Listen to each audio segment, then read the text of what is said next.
Bueno, muchas gracias por quedarse. Bueno, vamos a la última charla de esta segunda jornada de Geología Económica.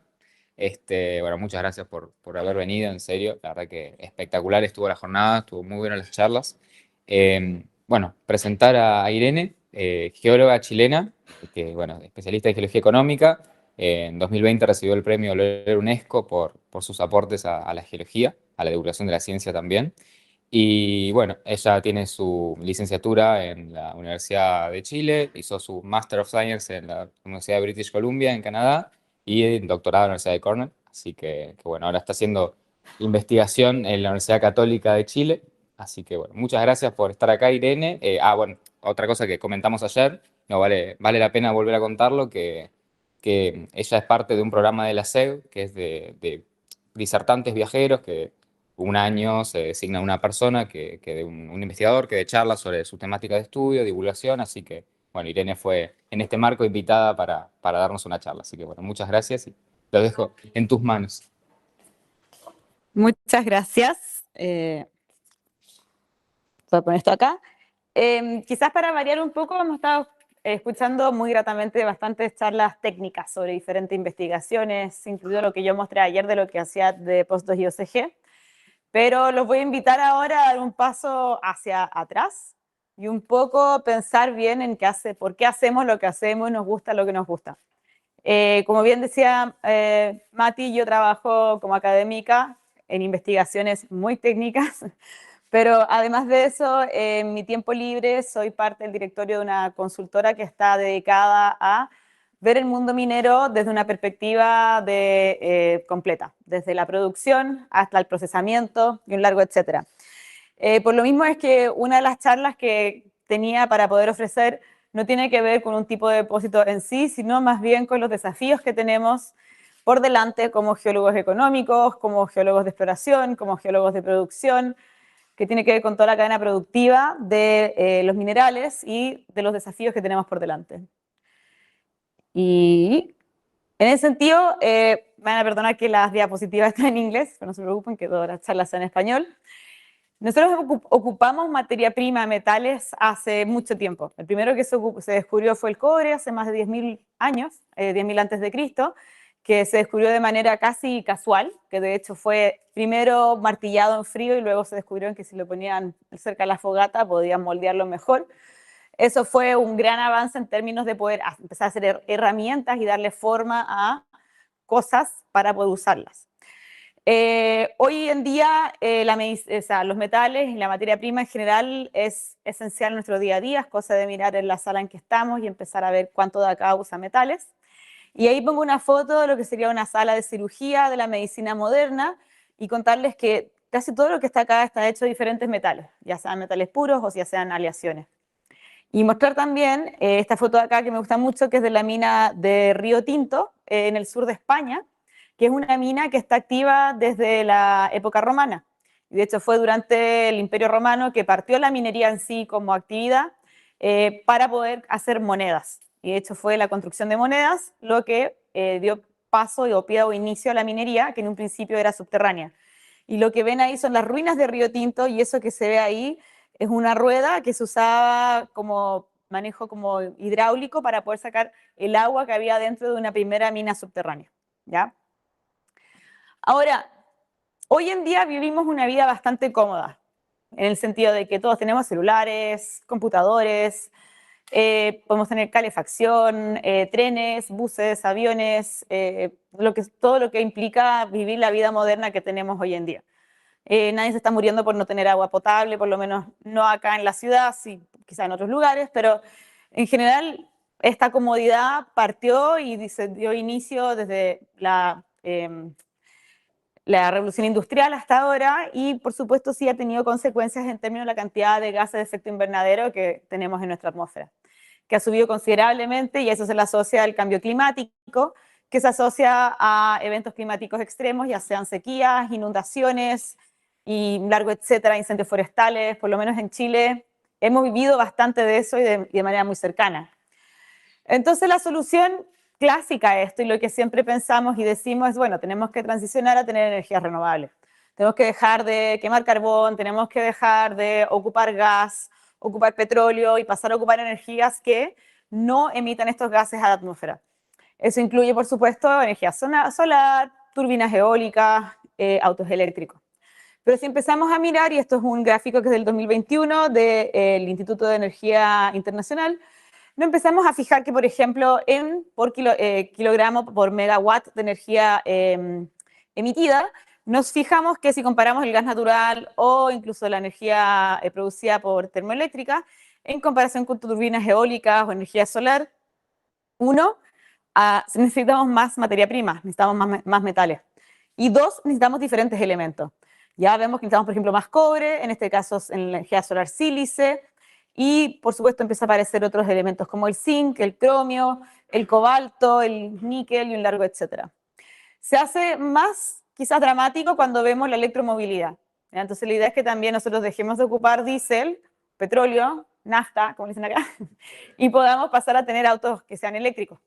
Y vemos que, por ejemplo, en cantidades de cobre, un auto eléctrico ocupa por lo menos 2 veces la cantidad de cobre que ocupa un auto convencional. Sumado, ocupa por lo menos 20 kilogramos de óxidos de litio, más cobalto, más níquel, que son los necesarios para poder construir baterías de litio, sumado a grafito y un montón de otros elementos. ¿Ya? Entonces vemos ahí que hay un cambio enorme en la cantidad de kilogramos que necesitamos de materia prima para poder pasar de un tipo de energía a otra.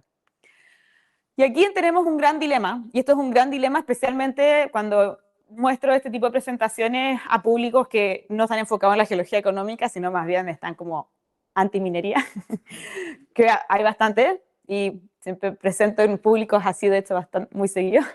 Es que si nosotros pensamos en la transición energética y lo que requeriríamos si mañana quisiésemos cambiar todo completamente, o sea, toda la matriz energética, todos los autos, este es el panorama que nos espera. ¿Ya? Quizás ha cambiado un poco porque esto del 2021 y la tecnología hace que cambie mucho la cantidad de materia prima que se necesita para cada tipo de tecnología. Cobre, que sería el que está más abajo en el listado, necesitaríamos por lo menos 3 veces la cantidad de cobre en términos de recursos que sean, o sea, reservas que sean encontradas hasta el día de hoy. Y eso se refleja en, por ejemplo, encontrar mañana 8 minas escondidas nuevas. Escondida es la mina de cobre más grande del mundo. Tenemos que encontrar 8 iguales. Y con eso podríamos suplir esa demanda. Se empieza a poner cada vez más dramático cuando nos pasamos tierras raras, manganeso, níquel, cobalto, grafito, y ya el litio está, pero así 40 veces más de lo que hemos encontrado hoy en día.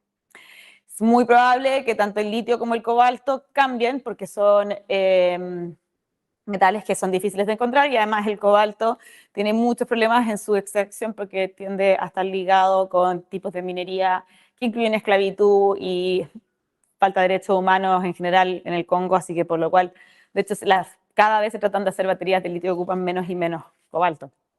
Pero en el fondo estamos en un dilema acá porque necesitamos mucha materia prima para poder acceder a esta transición energética. Y esta materia prima, ni aunque reciclemos muy bien y de manera perfecta, va a bajar la demanda, que la demanda está por sobre la oferta. Entonces, en el fondo necesitamos poder tener más minería y poder encontrar más metales si queremos que esa sea la solución. Y ahí aparece este término que me imagino que lo han escuchado, que es el de los minerales o elementos críticos, ¿ya? Que son aquellos metales, ¿ya? O elementos, dicen minerales, pero en realidad son incorrectos, que son críticos para el desarrollo de la sociedad. ¿Ya? Entonces, si nosotros pensamos que es crítico la transición energética, esos metales, esos elementos que les mostraba antes son críticos. ¿Ya? También es crítico para la defensa. Entonces hay que tener eso muy en cuenta, es que mucha de la criticidad que uno habla de los metales también no solo tiene que ver con la transición energética, como muchas veces la minería nos dice, sino que también tiene que ver con armamento y con guerras. Entonces, hoy en día, de hecho, mucho de la demanda que hay por elementos críticos está más bien ligado a defensa que a transición energética. El año pasado antepasado publicamos un listado, por ejemplo, de elementos críticos y estratégicos para Chile, en que hicimos un listado de prioridad entre diferentes grupos, entre los que tienen lo que estamos produciendo como primarios, como secundarios, como potenciales y de ahí como subproductos. Entonces, cada país va a tener un diferente listado de elementos críticos dependiendo de lo que produce cada país y cuáles son sus necesidades. Ahora, vámonos a algo incluso más básico. ¿Qué es un metal? Ya, la tabla periódica tiene 118 elementos, de los cuales 94 se consideran metales o metaloides. ¿Qué hace que un metal sea un metal? Es muy amplio, y de hecho es absurdamente amplio. Es que tenga algo de conductividad eléctrica y que sea, quizás, ojalá, maleable. Eso es todo. ¿Ya? Entonces, de hecho, es una definición bastante amplia, pero lo que sí es que cada uno de estos elementos de la tabla periódica tiene como características físico-químicas que lo separan del otro. ¿Ya?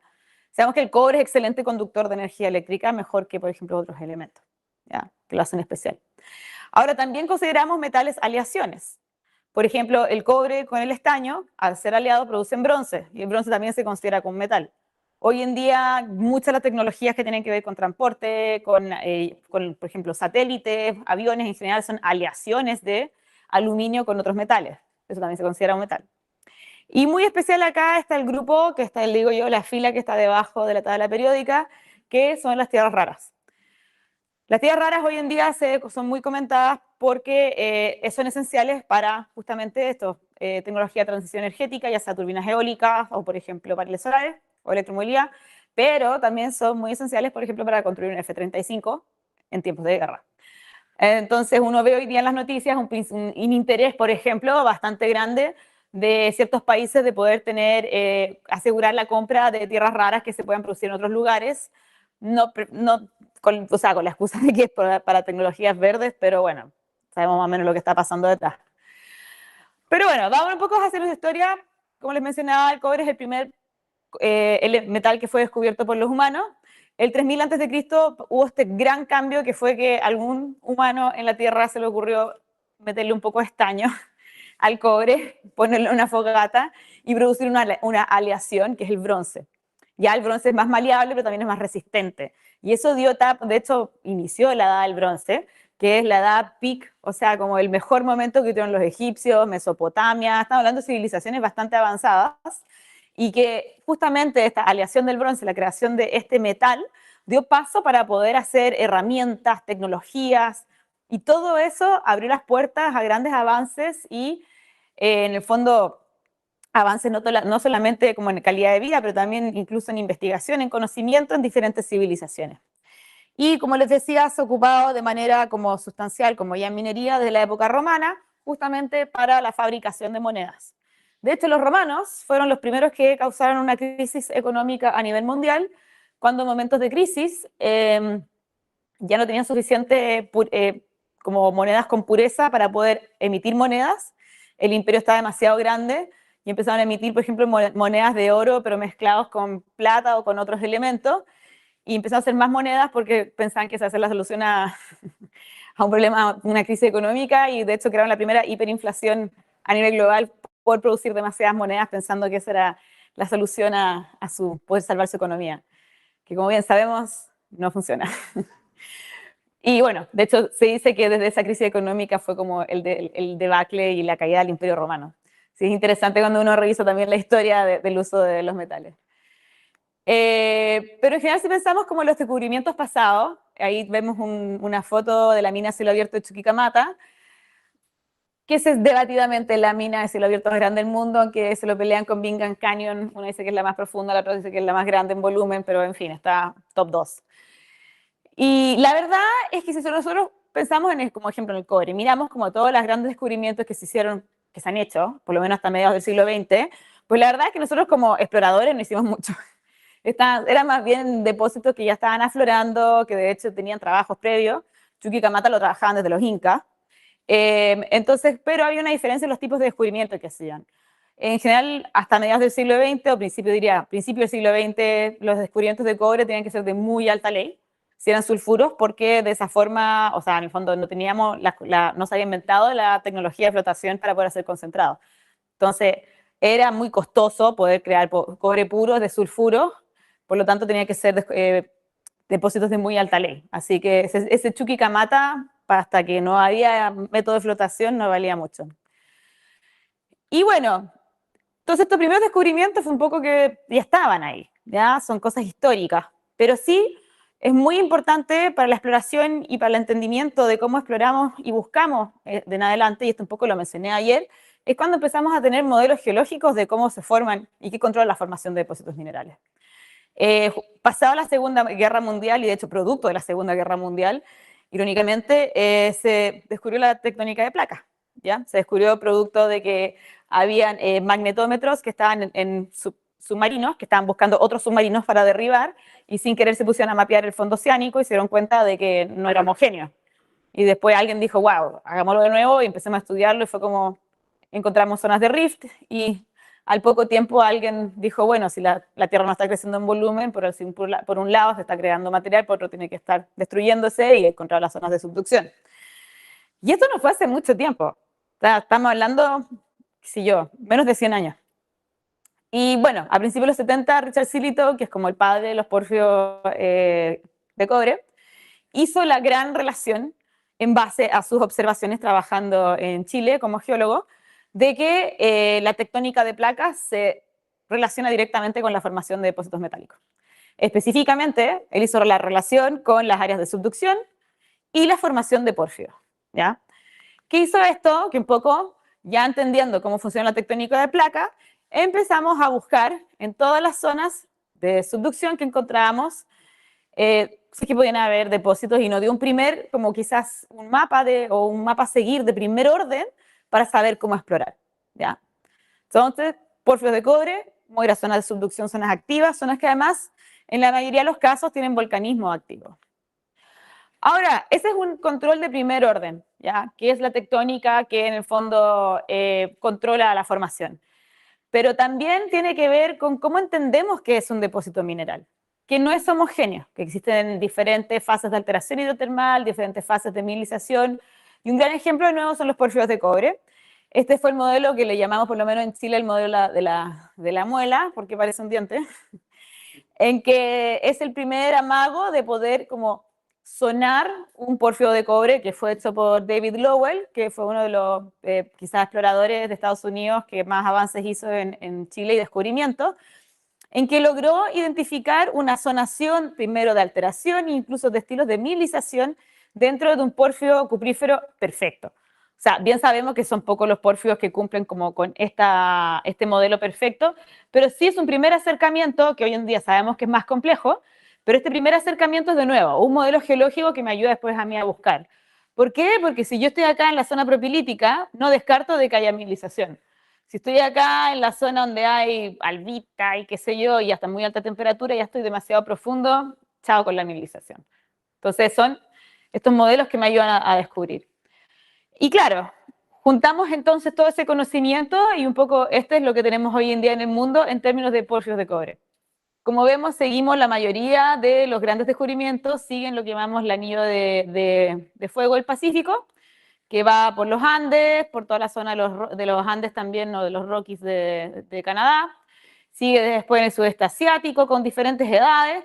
También encontramos algunas rarezas por otros lados que son bien interesantes. Y en general, poco se rige bajo estos modelos de primer orden. Entonces, es muy importante saber qué es lo que estamos buscando. No estar buscando a ciegas, ¿ya? Si yo estoy buscando a ciegas, no, es como tratar de encontrar una aguja en un pajar. Tengo que tener alguna idea de por qué voy a donde voy, por qué creo que podría haber mineralización. Y eso es, primero, entender geología, entender modelos genéticos y un largo, etcétera. Entonces, hay muchas formas de hacer exploración. Podemos explorar en lugares completamente nuevos donde nadie ha ido, a eso le llamamos greenfield. Podemos explorar alrededor de lugares donde ya sabemos que hay algo, entonces el riesgo es menor, a eso le llamamos brownfield. Y en el fondo, cada uno de estos conlleva diferentes riesgos y posibilidades, y en el fondo poder tener un modelo geológico nos va a ayudar siempre a esto, pero también pueden haber sorpresas en el camino. Entonces, por ejemplo, el modelo de la muela, que por muy esquemático y medio así como no muy complejo se vea, fue el modelo que ayudó a encontrar Escondida, porque Escondida, su nombre es bastante literal, no estaba aflorando. Y de hecho, se podría decir que es el primer gran descubrimiento de cobre, que además es la mina de cobre más grande del mundo, que se hizo realmente ocupando un modelo genético, ya que no estaba ahí trabajado de antes ni estaba aflorando. No es solamente Escondida, ocupando el famoso modelo La Muela, Escondida y Saldívar en Chile, Mirador en Ecuador, Los Calatos, Pierina y Toromocho en Perú, y muchos otros descubrimientos se hicieron pudiendo tener este modelo genético. Si nosotros nos fijamos, fue descubierto recién en 1981 escondido. ¿Ya? O sea, poco después de que teníamos este modelo tectónico, luego un modelo de alteración y empezamos a hacer muchos más descubrimientos. Ahora, pero si yo entiendo cuál es el ambiente tectónico en que se forma un pórfido actualmente, yo también puedo ser muy creativo y pensar, mira, ¿sabes qué? Podría buscar a rocas más antiguas donde habían ambientes similares, en zonas donde nadie más ha ido. ¿Ya? Y eso fue lo que hizo la empresa australiana Ivanhoe en Mongolia el 2001. O sea, esto sí que sí es bastante reciente, que fue a Mongolia, cerca del desierto de Gobi, con esta idea de que entendiendo la geología regional y entendiendo las rocas que habían y la historia tectónica, dijeron, vamos a ir a probar suerte, a tratar de ir a buscar un pórfido acá. Le dieron el palo al gato, como decimos en Chile, y encontraron Oyu Tolgoi, que es un tremendo depósito de cobre. ¿Ya? Pero no es joven, tiene 370 millones de años, paleozoico. ¿Ya? Pero aquí estaba muy bien preservado. Ivanhoe hizo un descubrimiento que llamamos que es Greenfield. Fue un lugar donde nadie había ido antes. Por eso mismo tuvieron la primera mano y fueron los que agarraron todas las pertenencias mineras, hicieron todas las primeras conversaciones con el gobierno de Mongolia y ahora Mongolia hoy en día pasa a ser que es un país minero. Ivanhoe está ahí con un montón de empresas más que están buscando y es un hub de exploración minera. O sea, así pueden cambiar también el tomar riesgo e ir a buscar a un lugar nuevo. Después a veces hay sorpresas. Aquí está Olympic Dam, que lo mencioné el día de ayer cuando estaba hablando de estos depósitos de óxidos de hierro, cobre, oro, que es el más grande del mundo. De hecho, es una de las minas de cobre más grandes del mundo. Lamentablemente también es la mina con más uranio del mundo, lo cual tiene muchos problemas cuando están procesando el cobre y económicamente no es muy rentable. Pero Olympic Dam lo encontraron no porque estaban buscando ni OCG, lo encontraron porque la empresa estaba buscando cobre sedimentario. Y estaba ocupando, de hecho, como datos geofísica pública del Servicio Geológico Australiano, que viene con otra cosa que va de la mano, que es como, por ejemplo, si tenemos un buen servicio geológico que tiene datos que sean públicos y cómo eso puede ayudar a hacer exploración. Se usó geofísica, se encontró un tipo de depósito nuevo, se definió y con eso se hicieron un montón de descubrimientos más. ¿Ya? Entonces hay diferentes ejemplos sobre cómo entender la geología, cómo tomar riesgos, nos pueden llevar a hacer nuevos descubrimientos. Pero aquí está el orden principal, por lo menos para nuestra tectónica actual. Encontramos diferentes tipos de mineralización, ya sea de cobre, ya sea de oro, ya sea de otros elementos como plomo, zinc, lo que sea, asociados a diferentes ambientes tectónicos. ¿Ya? Entonces, y esto lo más o menos entendemos bien con todas las variables que hay entre medio en nuestra tectónica actual, donde vamos a ir a encontrar cada cosa. Pero en general la Tierra no es muy democrática en términos de dónde está cada cosa. Y eso lo sabemos porque la geología es bastante heterogénea. Sabemos que hay zonas de cratones, zonas donde hay volcanismo ocurriendo en este momento. Y por lo mismo es que los tipos de depósitos que vamos a encontrar en cada lugar van a ser diferentes. Vemos que los Andes, somos como el epicentro de los pórfidos y de los epitermales. Si nos movemos a Australia, viva los IOCG. Nos movemos, por ejemplo, a Europa o a Zambia, depósitos sedimentarios y un largo etcétera. Y esto es así porque sabemos que la geología es así. Y eso lo sabemos nosotros porque en el fondo estudiamos geología y lo entendemos. Pero hay elementos que son muy poco democráticos. Uno piensa, por ejemplo, el cobalto, que es esencial para hacer baterías de litio, en más de un 70% está concentrado en la República Democrática del Congo. Las tierras raras, más de un 70% están todas concentradas en China. ¿Ya? Niobio, principalmente en Brasil. En Chile tenemos más del 20% de la producción de cobre y cosas así. Entonces, este tipo de mapa nos empieza a dar a entender también de que la geología y la producción no es algo que solamente propio de nuestra sociedad interna como país, sino que funciona como algo geopolítico totalmente interconectado.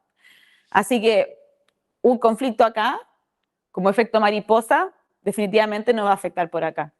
Y yo creo que eso lo hemos aprendido bastante bien cuando vemos lo que está pasando hoy en día en Medio Oriente.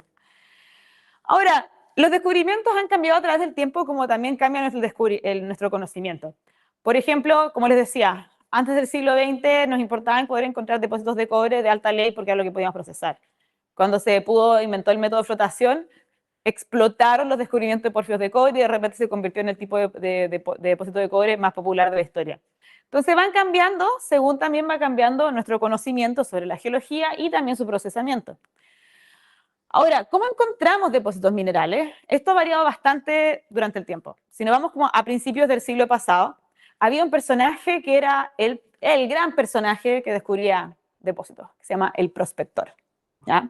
Y de hecho, no sé si alguno ha escuchado de PDAC, que es un congreso gigante que se hace en Canadá. La P es por prospectors, que es esta humano que lo que hace, a lo que se dedicaba, era subir y bajar cerros buscando rocas que potencialmente podrían tener algo de mineralización. Encuentra esas rocas, va a una empresa y le dice, mira lo que te traigo. ¿Quieres saber dónde está?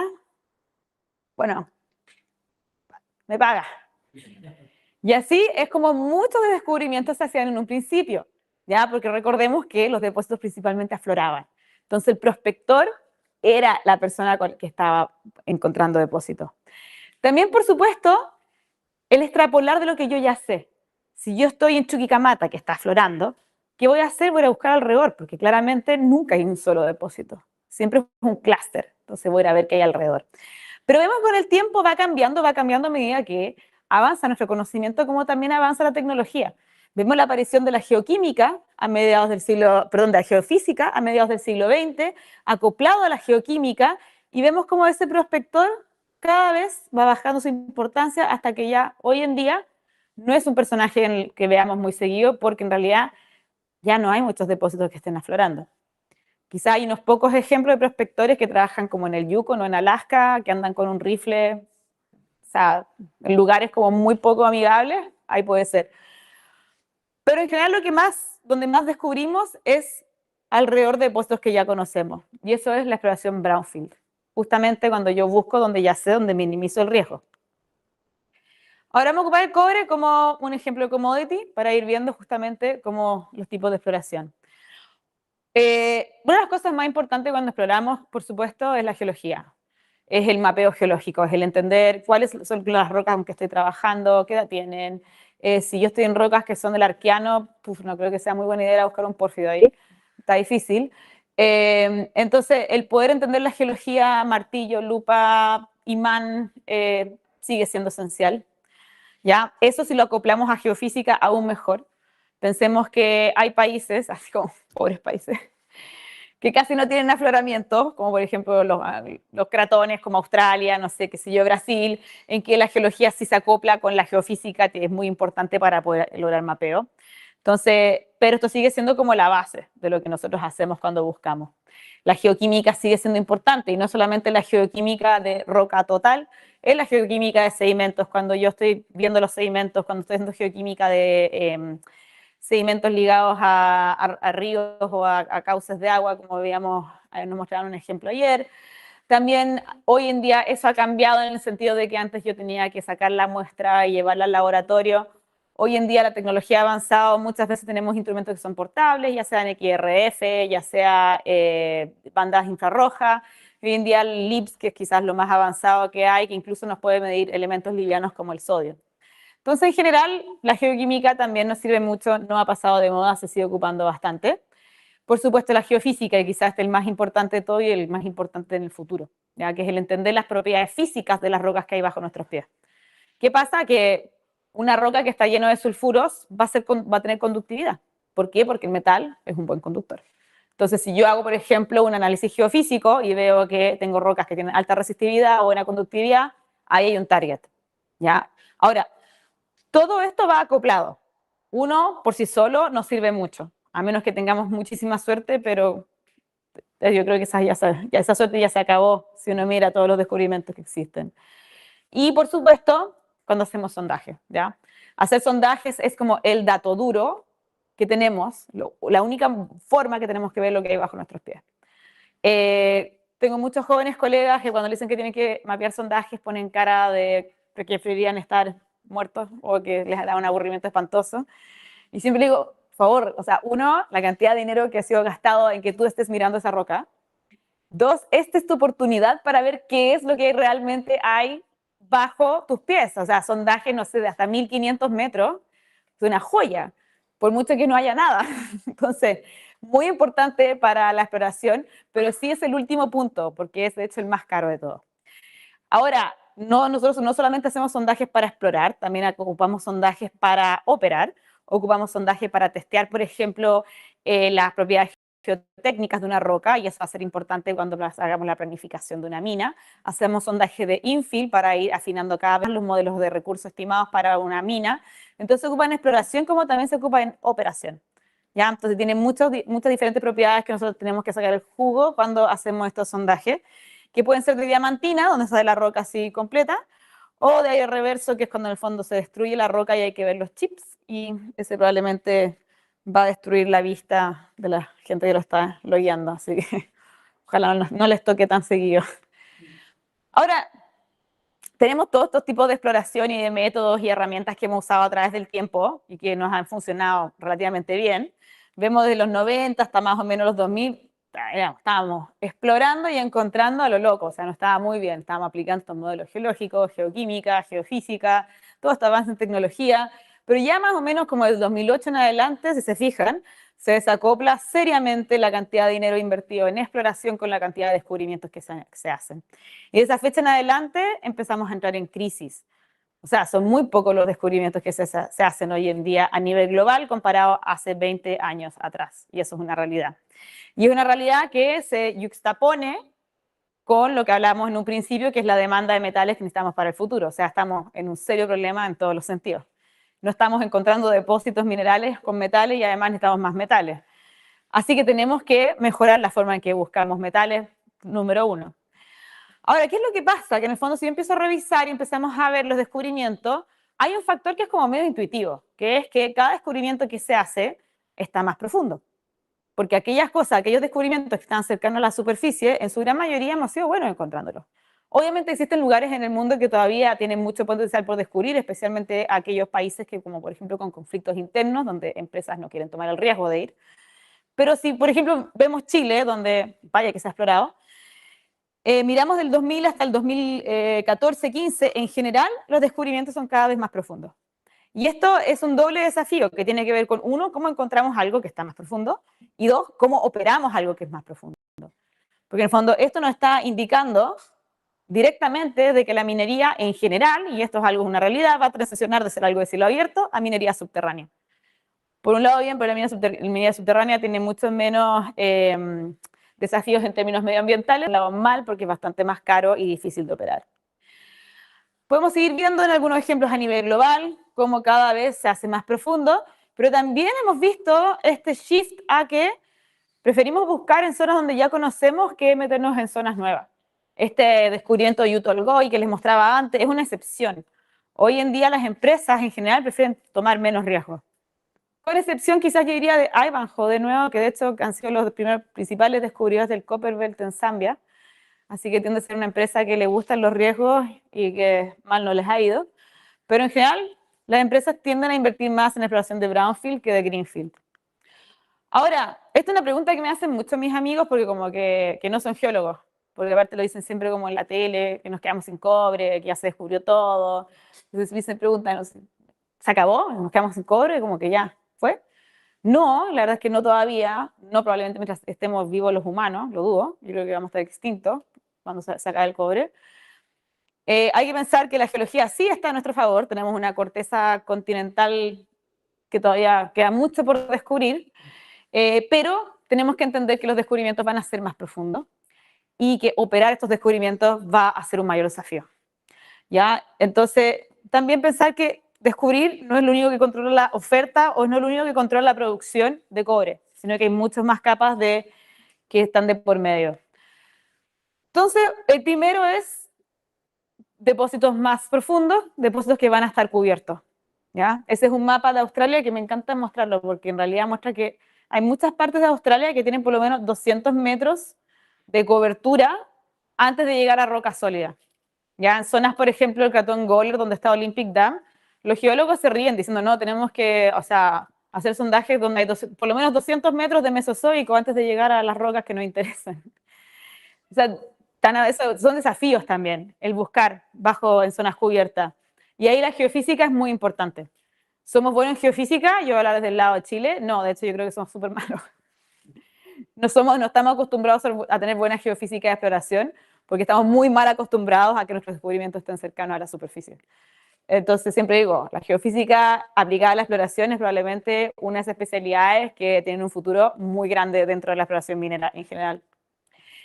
Pero en general tenemos que ser más creativos y empezar a pensar como afuera de la caja, como dirían los gringos, para poder encontrar nuevos descubrimientos. Hoy en día, ¿qué pasa si ocupamos las técnicas que mostraba previamente, que fueron muy exitosas en su momento, mapeo, geoquímica, geofísica clásica y hacer sondaje? Tenemos un riesgo alto, costos altos y al final, ¿qué es lo que pasa? Que tenemos una exploración que es de valor bajo. Entonces tenemos que empezar a pensar en nuevas tecnologías que nos ayuden a buscar en zonas cubiertas, que sean de bajo costo y al mismo tiempo sean menos invasivos.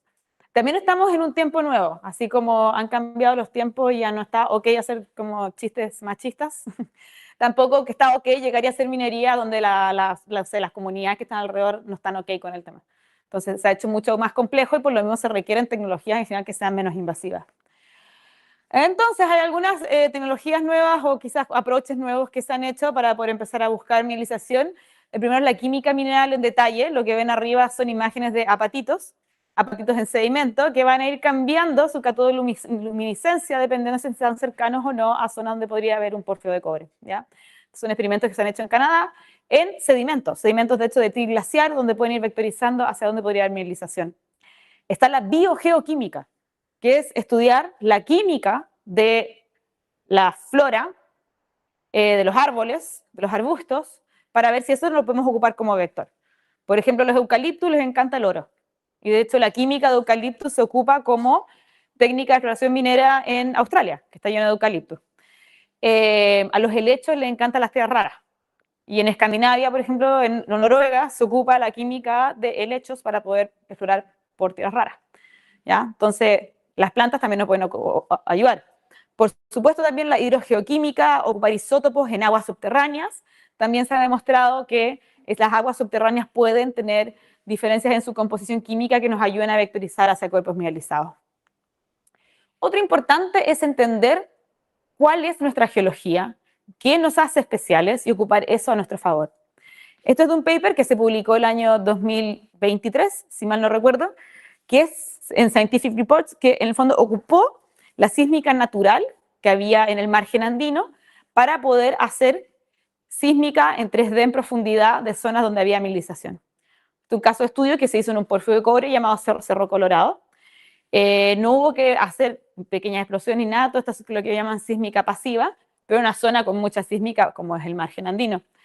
Y lo que se encontró fue, de hecho, pueden buscar el paper, es Open Access, se encontraron ocupando esta técnica los centros mineralizados, pero además de eso, la cámara magmática en profundidad, que era el reservorio de la mineralización.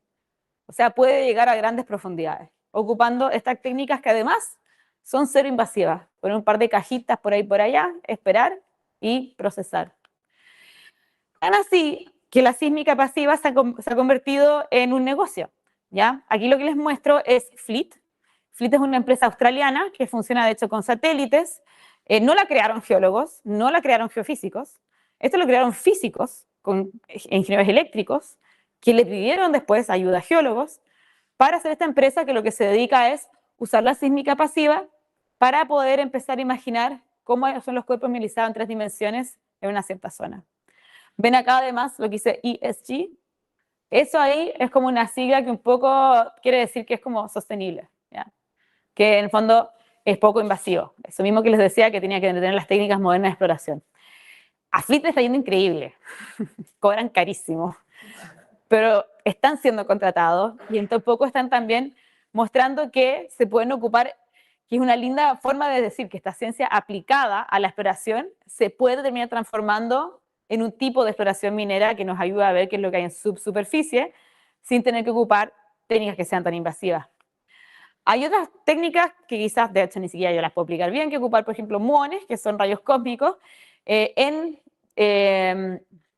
sondajes ya hechos hasta cierta profundidad, que ayuda también a imaginar cómo son los cuerpos en subsuperficie. Ya, o sea, esto va a disminuir, por ejemplo, todo lo que son los sondajes infill, para poder darle forma a un cuerpo mineralizado en subsuperficie. Por supuesto, la inteligencia artificial juega un rol muy importante. Juega un rol que yo creo, o sea, me imagino todos hasta cierto punto ocupan inteligencia artificial en su día a día para escribir correos, mandar mensajes incómodos. Ojalá no como psicólogo, pero o para, no sé, buscar información en general. Bueno, también se ocupa la inteligencia artificial y el machine learning en general para poder hacer modelos predictivos de minimización y de targets. Neal Forecast es una empresa que se dedica y que va a tu empresa minera, porque puede que no sea BHP, sino que sea algo más de mediano tamaño, y te dice, pásame todos los datos que tú tienes, y yo a través de este procesamiento de machine learning te voy a decir dónde están tus mejores targets en tu zona según los datos que tú tienes. ¿Ya? Entonces, este es el uso de inteligencia artificial aplicado a la exploración.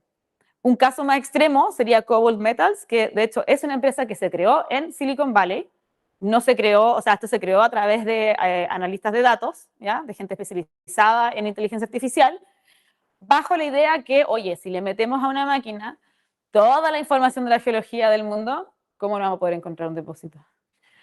Al poco tiempo se dieron que necesitaban geólogos, geoquímicos y un montón de otros humanos dedicados a ciencia de la Tierra, pero siguen funcionando como un equipo mixto y de hecho tienen su primera mina que va a entrar en operación en Zambia, se han concentrado principalmente en el Copperbelt, que era una mina que la habían dado por muerta, así que decían que no, aquí no hay nada muy importante, y a través de, en el fondo, estos inteligencias de machine learning integrado que además con el saber geológico apuntó a decir como, oye, ¿saben qué? Aquí puede haber más. Y resulta que sí, había más, y ahí va a entrar una primera mina en operación de Cobalt Metals, y estos siguen pensando, tienen la cabeza hinchada pensando en nuevos targets, buscando y diciendo cómo alimentamos la máquina con nuestro conocimiento, ¿ya? Entonces, un buen ejemplo de inteligencia artificial, pero y de machine learning, pero que también demuestra que, gente, no nos vamos a quedar sin trabajo, se necesitan humanos todavía para hacer descubrimientos. La operación también es importante, ¿ya? Y hablábamos de que primero que las minerías a cielo abierto cada vez va a ser menor, no va a pasar a minería subterránea, y aquí hay muchas cosas que van a tener que ir cambiando. El primero es optimizar las operaciones, poder crear procesos, hacer workflows que sean cada vez más óptimos porque no hay ni una gota de energía que se pueda perder, ¿ya? Mucho de eso tiene que ver con la automatización, el querer sacar a los humanos de la ecuación de la operación de una mina, que puede sonar un poco dramático en términos de, para las personas que trabajan en eso, pero tiene que ver más que nada que pasen de estar manejando la máquina a estar manejando la máquina desde una oficina a 500 kilómetros lejos, ¿ya? Y voy a dar un muy buen ejemplo de por qué eso es importante. Y también, por supuesto, empezar a pensar en tecnologías que mejoren la operación. Hay una empresa que se llama MindSense, que es canadiense, que de hecho es una pala, como la que ven ahí, pero que tiene un XRF. Entonces puede medir in situ, ahí mismo, cuál es la ley de lo que está sacando la pala. ¿Ya? Porque en general esa ley lo hacemos a través de infill o a través incluso como de nuestro ojo. Y decimos, no, aquí no hay nada de milización, no, aquí sí hay, pero ellos son capaces de medir cuánta milización hay y decir, ok, esto va a ganga o va a mena. La cantidad de detectores de XRF que se rompieron tratando de desarrollar esta tecnología, infinitos. Pero hoy en día MindSense están con mucho capital de inversión y funcionando en diferentes minas que ya están operando con esta pala, ¿no? Entonces ahí de nuevo, la tecnología es tremendamente importante y el ser creativos cuando pensamos en la tecnología. El tratar de responder cuáles son las necesidades que tiene la industria minera que nosotros podemos tratar de responder. Por supuesto, todo esto tiene que ver mucho también de la mano con la sostenibilidad y el crear una minería que sea más amigable con el medio ambiente. Bueno, la minería subterránea sí o sí es más amigable con el medio ambiente, produce menos ruido, produce menos polvo, produce menos basura también. Pero mucho de esto tiene que ver también con cómo avanzamos tecnológicamente para hacer que eso sea viable. ¿Y qué pasa cuando los descubrimientos son cada vez más profundos? Es que vamos a tener una minería que sea cada vez más profunda. Aquí le pongo el ejemplo de, aquí está el centro de la Tierra, y cuáles son las estructuras más profundas que existen, está en exageración por supuesto. Tenemos aquí, por ejemplo, Teniente, que es la mina más profunda que existe, Chucky versus Bingham, depende de quién lo dice. Aquí tenemos la fosa, la parte más profunda, y la mina subterránea más profunda que existe en el mundo llega hasta los 4 kilómetros de profundidad, que son las minas de oro del Wits en Sudáfrica. El Wits, que es corto por una palabra que no quiero tratar de pronunciar, es una cuenca, es un paleoplacer que tiene la mayor concentración de oro a nivel global, ¿ya? Y es una capita como la que vemos acá, donde encontramos la mineralización y encontramos pirita. Este es un dato rosa que voy a contar. Pero el Wits es espectacular porque es un paleoplacer, pero hay pirita, lo cual es una contradicción si es que hubiese oxígeno en la atmósfera, porque la pirita se alteraría.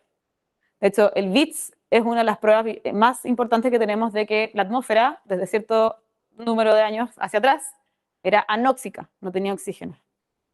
Si no, esa pirita no estaría ahí ni a palo. Pero bueno, en general, las condiciones de estar trabajando a 4 kilómetros de profundidad no son buenas. No son buenas en el sentido de que hace un calor espantoso, traer oxígeno y que sea como viable trabajar en condiciones cómodas a 4 kilómetros de profundidad es casi imposible.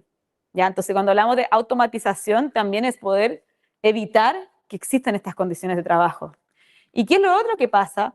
Que el BITS es una mina que es como se trata casi como que fuese una beta, porque es una capa. Pero ¿qué pasa cuando tenemos milicización que es de leyes medias y de gran escala? Como puede ser un porfirio de cobre. Ahí el tipo de operación que se usa es el block caving, que no se sabe lo que es. No es hacer un túnel, sino que es explotar volúmenes enormes de roca e ir sacándolas de a poco de una mina. ¿Ya? Así es como funciona Teniente, que es la mina subterránea de cobre más grande del mundo. Así es como funciona Kiruna, que es la segunda mina subterránea más grande del mundo, que es de hierro, que es en Suecia. Pero ¿qué es lo que pasa? Que cuando tú ya estás a una cierta profundidad, ya ni siquiera tienes conocimiento real de cómo se comportan las rocas mecánicamente.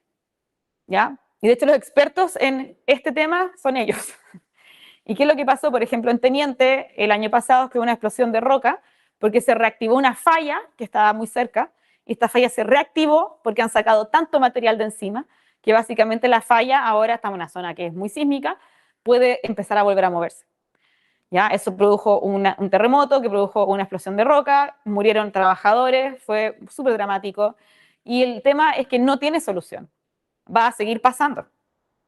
Entonces, de nuevo, aquí cuando hablamos de automatización y sacar a la gente de la mina, de la operación en sí, es urgente porque cuesta vidas. O sea, no solo cuesta como calidad de trabajo y tu calidad de vida, sino que te cuesta la vida en sí. Ahora, decía que el descubrimiento no es solamente el único control en la oferta. Bien sabemos que están las reservas, ¿ya? Que están, es como en el fondo cuando yo presento un proyecto, digo, tengo tantas reservas, hay un alto grado de confiabilidad en los datos que yo estoy presentando, en el tonelaje de cobre, en la ley de tonelaje, ¿ya? Y después se habla de recursos, pero ahí está, después de eso está cuál es la extensión real de la administración que puede ser mucho mayor. Entonces, esos números que les daba como bien dramáticos, en general, se enfocan principalmente en las reservas, y si nosotros miramos, por ejemplo, en gráficos de cómo cambia estos Collahuasi, de cómo ha cambiado realmente la cantidad de cobre desde su descubrimiento hasta el día de hoy, entre la producción, las reservas y lo que está alrededor, vemos que la cantidad es mucho mayor de lo que realmente está siendo considerado. Así que esto es como un factor positivo, aunque no cuenta así por todo lo que existe en la demanda futuro. Hay otro gran problema, que es que si mañana nosotros encontráramos 8 escondidas nuevas, imagínense, en promedio nos vamos a demorar 15 millones, o sea, no 15 millones, estaríamos muertos, 15 años entre descubrir ese depósito y empezar a operarlo. Ya, en general, entre un descubrimiento, hay por lo menos 12 años en que pasamos a tener reservas de ese descubrimiento. Uno empieza a ver las historias, los diferentes depósitos, y han pasado por lo menos 3 empresas por ahí. Uno que llegó y dijo, no, ¿saben qué? No, no, muy chico para mí. Otro que llegó y tiró un sondaje justo al lado y no lo chuntó. Y después, en algún momento llegó una empresa, ¡boom!, descubrió la mineralización. Ya hace poco en la zona de Carayás, en Brasil, Vale le vendió a una empresa minera más pequeña que se llama Aerocopper un depósito que se llama Furnas. Furnas era como un satélite que no tenía muchos recursos. ¿Y qué pasó? Furnas lo exploró bien. Descubrieron que tenía muchos recursos y de hecho empezar a operar como mina, y es la primera mina que opera en Carayás que no es de Vale, aunque tienen un joint venture con Vale. O sea, y la gente de Vale está así desesperada diciendo, ¿por qué les vendimos Furnas? Y bueno, porque en realidad el saber explorar bien es muy importante, pero pueden ser hasta 12 años para llegar a esas reservas. Después tenemos permisos medioambientales y por último decidir si construimos o no. Hablábamos ayer con chicos, por ejemplo, de acá, de cuál era la viabilidad de que, por ejemplo, Filo del Sol se pudiese construir una mina en que se pueda sacar el material a través de Chile porque es más barato que sacarlo a través de Argentina y el Atlántico. Todas esas cosas también están 2.3 años de decisión sobre qué hacemos. Entonces, aquí hay un problema grande, que es cuánto nos demoramos del descubrimiento hasta la producción, y aquí es donde tenemos que acortar. No queremos acortar el tiempo de permisos porque no queremos saltarnos el impacto medioambiental, pero sí podemos ser mucho mejores en este número. Ahora, una cosa es operar y el otro es procesar. ¿Ya? Entonces, generalmente las minas, a menos que seas BHP o seas, no sé, Codelco, no tienen sus propias fundiciones, sino que mandan concentrado de cobre a donde sí se puede fundir. ¿Y qué es lo que pasa? Que en el mundo de las fundiciones y el procesamiento hay un monopolio muy grande en China. La mayoría de las fundiciones a nivel global están en China. China muy estratégicamente empezó a fabricar fundiciones de manera masiva, tan así que ni siquiera se le es muy económico a ellos tener tantas fundiciones. Pero ¿qué es lo que le pasa? Que en un mundo moderno como el que tenemos hoy en día, ellos tienen el poder de poder procesar, generar la materia prima y decidir a quién se la venden. Entonces, si nosotros miramos, por ejemplo, dónde se construye mayor tecnología, como autos eléctricos, paneles solares o turbinas eólicas, están todas en China, no solamente porque les gusta construir cosas, sino porque además ellos tienen el poder sobre quién maneja la materia prima. Esto, por ejemplo, es el caso de tierras raras, que es más dramático. Casi el 90% de las tierras raras del año 2022 eran refinados y procesados en China. Entonces, aunque tú tengas un depósito en otra parte del mundo, igual dependes de este monopolio en procesamiento. Y las tierras raras es un gran ejemplo, me encanta mostrarlo, porque las tierras raras se empezaron a ocupar a mediados de los 80 para darle color a la televisión. Entonces, el color de hecho de sus pantallas, del celular, del computador, de la tele, son tierras raras. Gran uso, pero no es como que sea así crítico para la sociedad. Y esta la primera mina de tierras raras que empezó a funcionar se llama Mountain Pass y estaba en Estados Unidos. Y bueno, empezaron a producir tierras raras, pero en realidad llegado a cierto punto no eran tan económicas. Mountain Pass cerró, de hecho, y China empezó a quedarse como con el monopolio de las tierras raras. Y las tierras raras empezaron a adquirir otros valores para otras cosas también. Pero China era quien producía y procesaba y vendía. ¿Qué pasó? Que el año 2010 China tuvo una pequeña pelea diplomática con Japón por una isla. Esa pequeña pelea diplomática creció y China dijo, ¿saben qué? Tenemos pocas tierras raras, así que vamos a bajar la oferta porque necesitamos guardar más. Eso hizo que el precio de las tierras raras se fuera a las nubes. Y también mostró la fragilidad de un sistema cuando tú dependes únicamente de un país para un commodity que es tan importante. Y se fijan, del 2010 en adelante, empezamos a aparecer varios otros países que están produciendo tierras raras justamente para evitar llegar a otra crisis como la que ocurrió en el 2010. Y vemos un mapa del mundo ahora en que estas estrellas son aquellas minas de tierras raras que están en producción, que se fijan están casi todas en China, bueno, más algunas en Myanmar que están un poco cuestionadas éticamente, Mountain Pass, pero sí vemos que, por ejemplo, tanto en Australia, África, como en Brasil especialmente, y está ese puntito en Chile, han aparecido nuevos proyectos de tierras raras, una explosión de proyectos de tierras raras y de exploración, justamente para suplir esa oferta, para evitar otra catástrofe como la que ocurrió en el 2010. Nada, saben que probablemente son todos depósitos de tierras raras livianas que no van a tener tanto valor en un futuro, pero así cambia la exploración dependiendo del contexto político en que estamos. Reciclaje, porque uno podría pensar, bueno, ya, reciclemos todo, podríamos con eso suplir la demanda de futuros metales. Hay dos cosas. Uno, somos muy malos reciclando. Y dos, tampoco alcanza. Pero en términos de ser malos reciclando, menos de un tercio de los 60 metales más críticos que ocupamos en nuestro día a día, reciclamos más de un 50%. ¿Ya? Y muchos de esos metales no son como los que están así, nos tienen como con la cabeza desesperados, como puede ser el cobre, el zinc, qué sé yo. Pero de esos otros metales restantes, un 34% se reciclan menos de un 1%, y miren quiénes están ahí, todas tierras raras. ¿Y qué es lo que pasa? Que finalmente, si yo quiero reciclar las tierras raras que hay en mi celular o en mi computadora antiguo, la tecnología no se construye para ser reciclada, se construye para que sea cómodo para el usuario, se construye para que tenga un menor costo. Entonces también el cómo se hacen las cosas con materia prima está directamente conectado al si podemos reciclarlo o no. Finalmente hay que sacar cuentas. Si yo soy una empresa, me sale más barato comprar tierras raras directamente a una mina que tratar de reciclar lo que ya tengo. Ahora, hay empresas que han cambiado con eso. Por ejemplo, Apple, ahora todo el cobalto que ocupan sus celulares es reciclado. Reciclado de sus propios celulares que tienen caducidad, ¿cómo se llama? Que tienen un tiempo de caducidad y no se pueden arreglar después de 2 años y los puedes devolver. Y ellos sacan el cobalto de ahí y ahora se jactan públicamente de que todo el cobalto que usan es reciclado y ya no compran cobalto a la República Democrática del Congo. Pero en general, el cómo se hace tecnología tiene mucho que ver con si somos capaces de reciclarlo o no. Y también preguntarle a ustedes cuántos tienen celulares viejos en sus casas o computadores que están ahí y no saben qué hacer con ellos. y como cuántos de nosotros en verdad hacemos el esfuerzo de ir a un lugar donde se puede reciclar tecnología para que tenga un mejor uso. Yo me he tratado de ser responsable al respecto, pero probablemente todos tenemos un poco de culpa en esto también. Lo último que me quería mencionar, la licencia social, y esto tiene que ver con lo que les mencionaba antes, de que en el fondo cuál es el poder que tienen las comunidades y la sociedad en general para dejar pasar o no que se pueda hacer un proyecto. Tenemos ejemplos icónicos a nivel global donde las comunidades alrededor le han dicho no a la minería y de hecho la han parado. Ya tenemos el gran ejemplo en Chile de Pascualama, que es un epitermal gigante que está en la cordillera, que era de Barrick Gold, que siempre hubo una gran oposición de parte de la gente alrededor bajo esta idea de que Barrick estaba destruyendo los glaciares para poder construir la mina. Y Barrick decía que no, pero claro, iban como las empresas de agua de revisión y Barrick lo subía a un auto y decía, vamos por acá. Y decía, oye, por allá, no, pero vamos por acá. Y están todos estos como mitos de que, al respecto, hasta que finalmente alguien, un trabajador de Barrick, filtró una foto de un bulldozer sacando hielo de un glaciar. ¿Ya? ¿Y qué pasó? Que cuando diseñaron el pit de Barrick, alguien le puso una línea encima de un lugar donde había un glaciar, por estupidez, ignorancia, y la gente, los geólogos, la gente que estaba ahí no pensaba, no se le ocurrió que, oye, quizá era una mala idea echar un glaciar que es una zona donde casi no hay agua.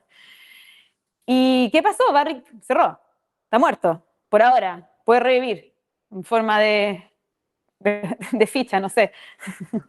Pero todos pueden revivir en general, y probablemente va a revivir, pero con eso se consiguió todo el odio de las comunidades alrededor. Y uno todavía va a la zona donde estaba Pascualama, y tú conversas con la gente, y la gente es como antiminería, pero hasta la muerte. ¿Sí? Pebble, por ejemplo, otro ejemplo, que es un porfirio de cobre gigante en Alaska también, murió para siempre el proyecto, cerrado por problemas sociales. Entonces la licencia social, que en el fondo el que te digan el DALE de las comunidades alrededor, es tremendamente importante. Especialmente hoy en día, en épocas de redes sociales, en épocas en que como población tienes mucho más poder en poder mostrar lo que está pasando y poder decidir qué es lo que puede pasar o no. Aquí hay un ejemplo, vamos a volver a Chile, a Penco, que es una zona que está en la parte centro-sur de Chile. Penco es una localidad poblada, está cerca de la ciudad de Concepción, que es una de las ciudades más grandes de Chile, que no es muy grande.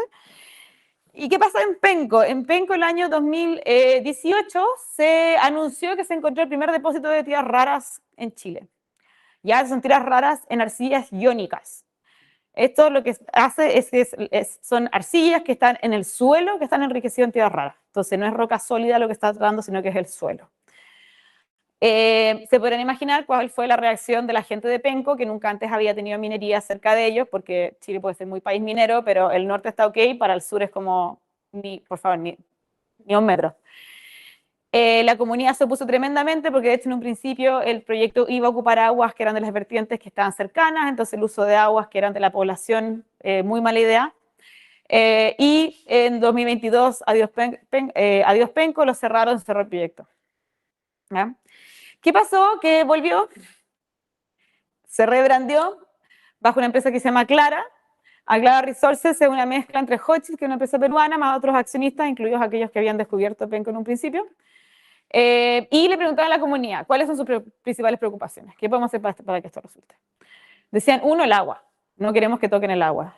Y dos, no queremos perder esta zona, porque esta zona, por mucho que fueran pinos y eucaliptos, o sea, no era una zona de árboles nativos, es una zona que nosotros ocupamos recreacionalmente. Entonces, Clara, ¿qué es lo que hizo? Creó, de hecho, a través de colaboradores en Canadá y en Chile, un sistema de procesamiento de tierras raras de arcillas iónicas que funciona más bien como osmosis inversa. ¿Ya? Y el residuo de este proceso son arcillas. Son las mismas arcillas que sacaron, menos el concentrado de tierras raras, le ponen un pH cercano al neutro y lo devuelven. Y después lo reforestan con bosque nativo. ¿Ya? Entonces un poco dicen, ok, corto plazo, mediano plazo va a ser disruptivo, pero a largo plazo les devolvemos un bosque replantado con árboles nativos y esto va a generar empleo para no sé cuánta gente en la zona y un largo etcétera. Y suena bastante ideal, pero hasta hace unos pocos días atrás aún no había sido aprobado su permiso ambiental y de hecho se aprobó hace 4 días. Pero se aprobó sin la venia de la comunidad de Penco. La comunidad de Penco sigue en contra de este proyecto. Así que va a ser muy interesante ver cómo se va a desarrollar esta mina con la localidad que está literalmente pegada a ella en contra de su construcción. Continuará. Así que para cerrar, los desafíos que tenemos, ya sea como geólogos de exploración, geólogos de operación, aquellos que nos queremos dedicar más al mundo de las tecnologías, al servicio, a la estimación de recursos, a lo que sea, vamos a tener grandes desafíos que son multicapas, son diferentes capas que hemos estado viendo a través de esta charla. Hablamos de modelos geológicos, cómo exploramos nuevas tecnologías, cómo se produce, cómo se procesa y esa licencia social. Y un poco como la enseñanza de todo esto es que ese desafío que tenemos para la transición energética, que tampoco sé si es la solución que vamos a poder lograr, requiere muchas disciplinas que tengan que trabajar de manera junta. Entonces, no es solamente la geología, es trabajar con diferentes ingenierías, es trabajar con ciencias sociales. Entonces, un problema así de complejo requiere, en el fondo, interdisciplina y colaboración para poder sacar adelante lo que requiere la sociedad para poder avanzar en este mundo de cambio climático que sabemos que bien no nos hace. Así que con eso termino y muchas gracias.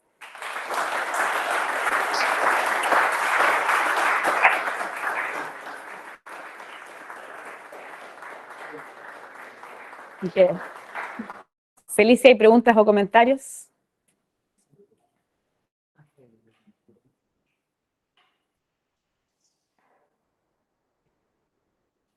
Sí, ¿alguna pregunta, comentario?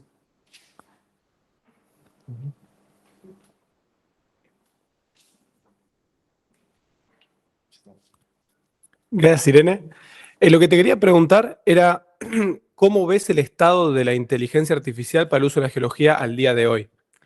No del futuro, sino ahora. Ahora, bueno, ahora lo que vemos, yo creo que es justamente esos dos ejemplos que estaba mostrando. Uno es ocupar el machine learning para poder hacer mejores targets. Yo creo que tenemos un problema que hoy en día generamos demasiados datos. Es cosa, por ejemplo, ver tecnologías como CoreScan que sacan millones de píxeles de valores que después tenemos que analizar y procesar. Y ese procesamiento de datos en masa se nos hace muy difícil a nosotros solos, y ahí el machine learning y la inteligencia artificial ya está siendo ocupado en día a día por las empresas mineras. O sea, no es algo que se va a ocupar en el futuro, sino que ya se está ocupando. Y que de hecho ese mismo como procesamiento de grandes como datasets que se pueden unir, que se pueden separar, son cosas que ya se ofrecen como servicios de inteligencia artificial.